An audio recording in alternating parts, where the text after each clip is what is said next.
Hey everyone, welcome back to A Little Literary Love. My name is Shelby. I'm glad you all are with me today and with me with my disaster of a hair day today. I really need to wash my hair, but I don't feel like it quite yet. So this is what we got today.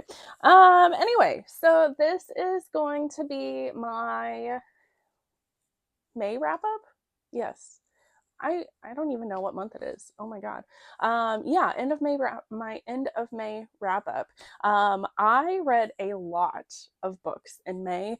So we'll be talking about all the books that I read in the latter half of May, and then I will be trying to do at the very end my like goals check-in for myself, kind of wrapping up like overall all of the books that I read and if I met some of my goals that I was trying to do for May. Again, you'll find I did really well with one of my goals, which I'm proud of myself for, and really not so great with my other goals. So, still a work in progress. We're getting there. I did read a few more arcs in the latter half of May. I think I read 3 arcs. Is that right? Yeah, I read 3 arcs, and pretty well enjoyed for the most part all of them. But yeah, I'm gonna stop rambling now and we're gonna get right into all the books that I read. So starting off, I read Uncharted Desires by Gillian Sharp. This is a contemporary romance. This was one of the arcs that I read. This is about our heroine. She's like a backup singer for this rock star. They are wrapping up touring when the hero of the story, who's the rock star, announces that he is retiring. And so she's pissed off because she's now out of a job. And she is also pissed off because she feels like she wasted so much of her time away. Like, she's in her 30s now, and she always thought that she was going to be her own star, but instead she kind of just signed on early on in her career to be the backup singer for this guy, and now she doesn't know where she stands and if she can be her own star because she is a little bit later to the game now of trying to do that. Anyway, so they're on this boat. They're in the Indian Ocean or Pacific Ocean, somewhere around there. And she is kind of letting him know about some of these things. Well, both of them end up falling overboard off of the boat, and they are washed ashore to this seemingly abandoned island. And they are forced to try to survive together until like somebody can rescue them or they can find help and be saved from this island. So, sorry, I have this like stupid lingering cough because of my allergies are just going crazy with springtime. So I had to get a drink. Anyway, so I gave this book 3.5 stars. It was okay. This is a debut author, so with this person's writing, I can definitely see potential for this author to like get better. This author is also Indigenous, so our female main character is also Indigenous. So I did really like and appreciate lots of talk about Indigenous culture and how this character throughout this book, they're on this island and she's wanting to be out in nature more and respect like her roots and appreciate her culture more. So I did really appreciate learning more about that. So I really liked her character. I, however, really, really, really despised the hero of the story. He just came off as very stereotypical, egotistical white dude that gets everything handed to him and doesn't think about the consequences of his choices and his actions and how they affect others. So I really didn't appreciate that. I also just felt like the plot of this was a little bit unrealistic, the situations that these two characters get in, and then the solutions to all of these different like far-fetched things that happen to them are very, very easily obtained and sorted out. So I thought that was just kind of off, and I didn't really care for it. I was just also just felt like the romance part of this was just kind of meh. So yeah, again, I gave it 3.5 stars. It wasn't working for me. But it wasn't a terrible book, and the writing wasn't terrible, so I didn't want to bring it down any lower than that. Because like I said, I feel like I could see the potential for this author to like continue writing with like further books and improve upon their writing and get better. So anyway, then I read Broken Whispers by Neva Altaj. This is a dark romance. This is the second book in the Perfectly Imperfect series. So again, this is a mafia romance. And as in any great mafia romance, there's an arranged marriage in this one to bring together two warring mafia families. So this time we have the Bratva and the Italians. And this is the same Bratva from the first book of the series. This one features, I think he's like the enforcer of the Bratva, or the extractor, if that's like a name that goes around. Like basically he is the one that like gets information out of people by any means necessary. So he is marrying the daughter of the capo of the Italians. And it was so good. I give this one 4 stars. So this one also has pretty much all of, I've heard at least all of the books of the series have either disability or neurodivergent rep in this. So our female character, she is mute. She cannot speak. She speaks like sign language, or she's just quiet and people talk around her. And our hero like knows sign language, and he's also like very scarred, so and people are afraid of him. But he also is a single dad, and he is his little girl has him wrapped around her fingers. He spoils her. It was just so cute, and I loved it. Like I said, I gave it 4 stars. Steam on this one, there's a little bit more steam to this one than there was in the first book of the series, so I appreciated that one. I don't know, I loved how into each other they were, and I loved him being a single dad. It was just so good. I loved it. Then we have another ARC read. So I read Butterfly by Jo Brenner. This is also very much a dark romance.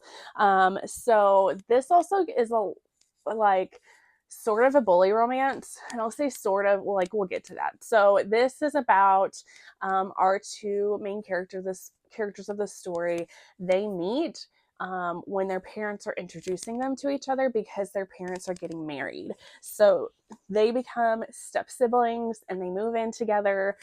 This is like near the end of both their senior year in high school, and then so this is taking place over the summer, and then when summer ends, they are both going to college.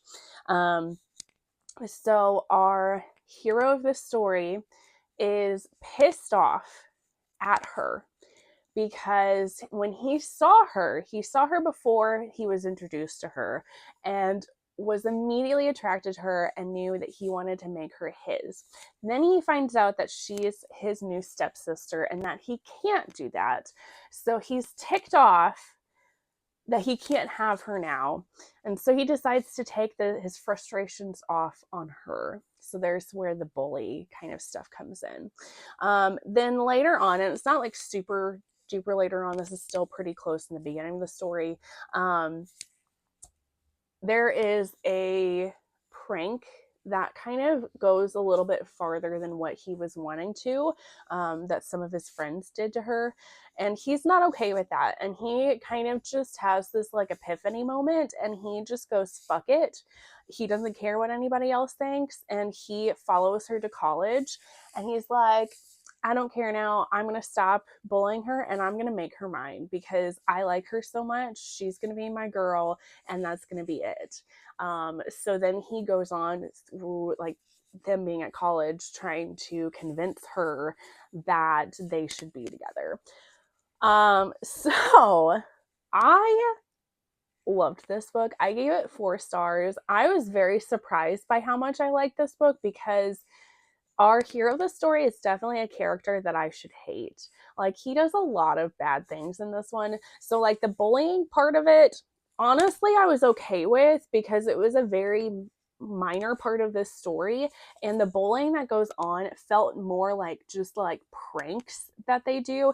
I also liked it because our hero of the story immediately fights back and starts getting him back for the shit that he's doing to her. So I was kind of okay with it because I like when my heroines fight back to somebody that is like trying to push them down.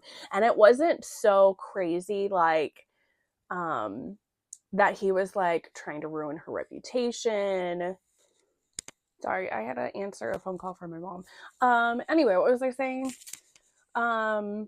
Yeah, so she fights back, so I liked that. Then it gets to, there's definitely like when they're in college, like they get to college and he like shows up and he's like trying to convince her that he's a great guy and that they should be together. Like there's definitely stalker stuff that he does and some like non-consensual things that he does. So again, like I said, he's definitely a character that I should not like, but I so enjoyed this book. I loved it. It was crazy. It was dark. It was very sexy. Very over the top. There is also some daddy kink in here. Loved that. I loved it. It was so good. Like it made me want to read. Like I for sure want to read more books from Jo Brenner because I love this so much. It was just, I don't know. I feel like some books just really work for me. Even like I said, when I shouldn't. And I kind of like when I come across an author that makes me like a character that in my head I normally would not like. I just feel like that's just such good writing and storytelling. So I really enjoyed it. Then we get to Between Despair and Hope by Jess Wisecup. This is the second book in her Divine Between series. I don't want to speak too much on this one because this picks up right where book 1 left off, and book 1 left off on a huge cliffhanger. So this just follows Emmeline, who is our main female character of this, and she's just kind of continuing to fight for her loved ones in the story and being a freaking badass. And then she ends up taking on queenly duties. So I love this one. I give it 4 stars. I was fortunate enough to do a read along of this book with the author.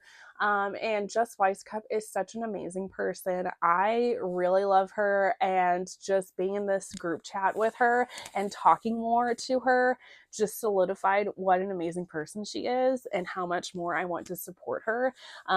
So I love this one. This is fantasy romance. We do get, so the first book is only told through Emmeline's point of view, and I think there's like one chapter that is Rainier's point of view, but it's pretty much just Emmeline. Whereas in this book, we get multiple point of views. And I loved that. So we get Emmeline. There's DeWalt, who is kind of like a side character that becomes more prominent. There's Rainier. There's just a slew of other characters that we get their point of view. And I really enjoyed that, and I feel like that was a good choice for Jess Wisecup to do because it further expanded the world, and it made me fall in love with more characters and root for more romance storylines that are outside of just Emmeline and Rainier. It's so good, and book 3 comes out in July, and I am so excited for it. Then we have Outdrawn by Deanna Grey. This is a contemporary sapphic romance. So this is about our two characters. Noah, who is one of our female characters, she just started this job at this comic book company, where she is going to be working alongside her longtime rival Sage, and they are going to be drawing and creating new storylines and revamping Elisa, who was a black um, a black female superhero. So they're going to be revamping her storylines and trying to boost the sales for her. So again, they're rivals. They've known each other since college. Sage has been working at this company like pretty well right out the gate from college, where Noah has kind of had to work her way up to it. So this forces them to have to work together, of course, but they also have to kind of learn a little bit more about each other and tolerate each other. And in doing so, of course, because it's a sapphic romance, they end up falling in love with each other and realize that some of their rivalry and their like sort of hate towards each other was because they were attracted to each other. And it was just, I gave this one 4 stars. I really enjoyed this one. I thought it was so cute. I loved them like having to get to know each other. There are some mental health representation in this book as well. Which is so good. And then like the epilogue ending of this one was so sweet and made me tear up. I just loved it. It was so good. Then I have Sink or Swim by DJ Russo. This is a part of some monster series that she wrote, that she's writing, and I don't remember the series name, but it's like a series of novellas. I believe a standalones, because this is like the second one and I haven't read the first one. So again, this is a monster romance. This is about Nick, who is our hero of the story. He works for the mafia and then he does something that they don't like, so they are going to go kill him, and they dump him in the swamp that's nearby, because I think this takes place in Florida, maybe. But he ends up getting rescued by this swamp lady creature, who takes him in and makes him her pet. And then they start learning more about each other and having fun, sexy times together and falling in love. So I give this one 4 stars. I did really enjoy this one. I feel like I would have rated this a little bit higher, honestly, had this book not been a novella and had it been a full like book, because honestly, most of my problem when I'm reading novellas is that I feel like they're not a fully fledged story, or they have to like condense things so down that I'm left wanting more. And that's kind of how I felt like with this one. I just wanted more from the story. Like I enjoyed it so much and I wanted more moments between these two characters. I wanted more background. I wanted more like a slower bit of them like falling in love. So that was my only negative, I guess, for this one. Otherwise, I thought it was super cute. Pretty sexy. It does have language barrier in her, which I am a sucker for language barrier. It was very enjoyable, and I definitely want to continue reading more of DJ Russo and checking more of her stuff out. Then we get to a book that is not my normal type of book that I read on this channel. I read The Perfect Marriage by Geneva Rose. This is not a romance whatsoever. This is a like thriller mystery. And the only reason that I read this book was because it was my book club's pick for the month. So this is about, what's his name? Nick? Adam. So Adam is having an affair. He is married, but then he's having an affair. And the woman that he is sleeping with on the side ends up murdered. And he is the number one suspect. And he's taken in and accused of murdering her. So then his wife is this big hotshot lawyer. And she decides that she is going to represent him because she knows him so well, and she's going to do her best to get him off and not go to jail for this crime. And in the meantime, both of them are trying to figure out who actually killed his side thing. So I hated this book. I gave it 2 stars, and I feel like that's pretty generous. And I only gave it 2 stars because I listened to the audiobook of this, and I felt like the narrators for the story did a pretty good job of somewhat making this entertainable, because I was somewhat entertained, but I hated this. Hated it. And I don't get me wrong, this is not because I don't ever read mysteries or thrillers. I have read some, and I've read some really good ones.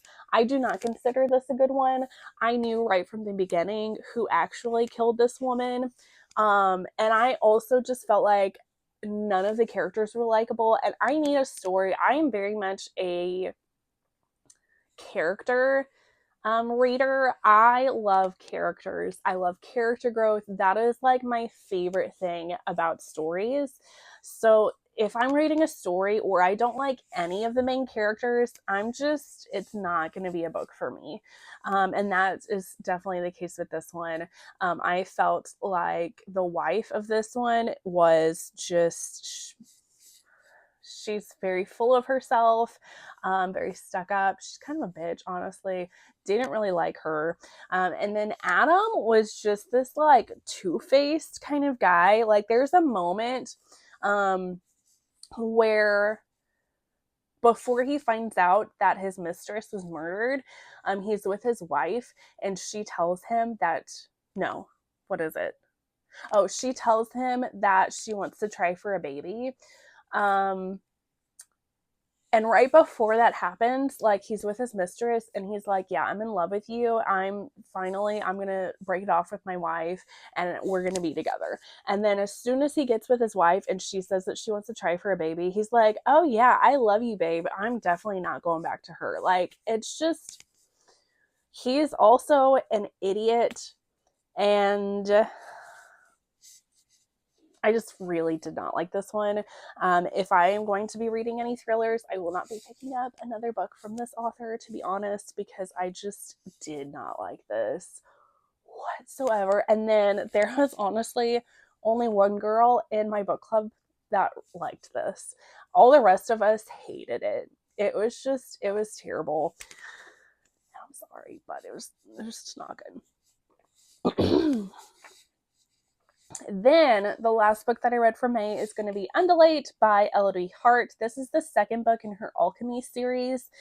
This is about our heroine of the story. She has a crush on her boss. So they all work at this sex club in England somewhere.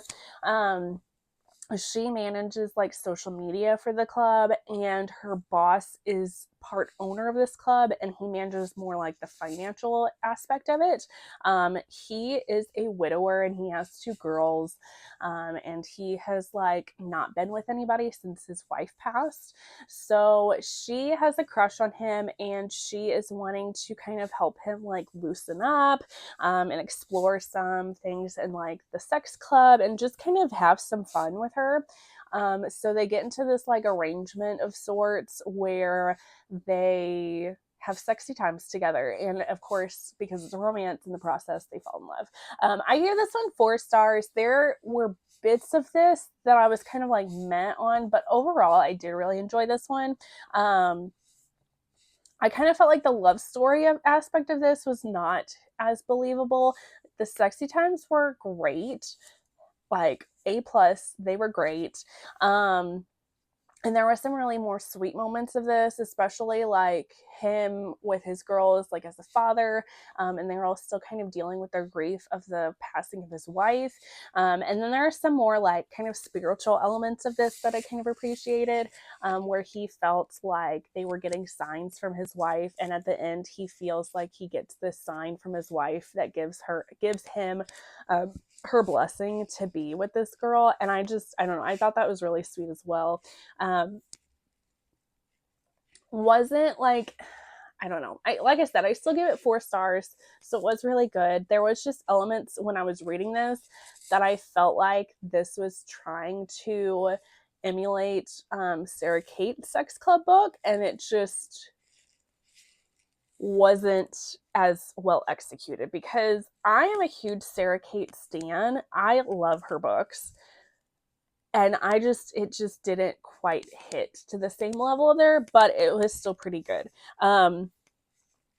This is book 2. I did skip book 1. I had read that a while ago and I had to DNF it because some of the talk in there was just kind of icky to me. But this one was fine. So yeah, it was enjoyable. It was pretty good. It was pretty hot. So that is going to be my wrap up. So we will get to my goals and like overall wrap up for May. So I read 15 books for May, which is pretty great. That's the highest I think I've read so far this year. It's definitely not the highest amount of books that I have read in a month. I think I've read like 20 or so in the past, somewhere around there. So, but so far for this year, that's probably the best that I've done. So kudos. I did really good. I've definitely been in a big like reading spurt at the moment, so that's great. So far, as far as my goals, so one of them is to read one nonfiction. Did not read that again. I've just been really slacking on that, but I'm actually currently right now reading a nonfiction book, so I should finish that and have that marked off for June. So we'll stay tuned for that in June, but didn't get that done for May. I also have a goal to read 2 physical books, like physical copies, like, you know, that I own. That also did not happen for May. I pretty well only read ebooks or audiobooks. So but as far as my goal to read more diversely, I have a goal to read 3 books. I did awesome with that. Just saying. I did great. So I read, there's Sing Me to Sleep. I read that earlier in the month of May. R.M. Virtues is trans, Black, maybe Indigenous. I'm trying to remember. I know he is trans and Black. So I have him. I'm trying to think. Oh, and then the 2 Neva Altaj books feature characters with disability. So I'm counting that as reading more diversely, because I mean, I'm trying to read more books either by authors or about characters that are different from me. So there's that.